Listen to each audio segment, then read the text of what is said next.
দুই জায়গায় মেয়েদের কখনো ছাড় দিবেন না। নাম্বার 1, বিয়ের পরেও যদি প্রাক্তনের সাথে সম্পর্ক বজায় রাখে।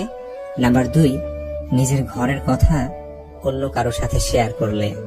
যার জীবনের যত পরিবর্তন, যত সমস্যা আসবে, সে ততই সফল হবে। কারণ সকল সমস্যাই তার সাথে একটা সুযোগ নিয়ে আসে। হিংসা করে কাউকে হারাতে পারবেন না, বরং যাকে হারানোর জন্য হিংসা করছেন সেই জিতে যাবে। মূল্যটা সবাই বোঝে, তবে হারিয়ে যাওয়ার পর। জীবনে ভালো সময়গুলো ভালো স্মৃতিগুলো রেখে যায়, আর খারাপ সময়গুলো ভালো শিক্ষা দিয়ে যায়। পিছনে যারা নিন্দা করে তারাই সামনে আসলে প্রশংসা করে।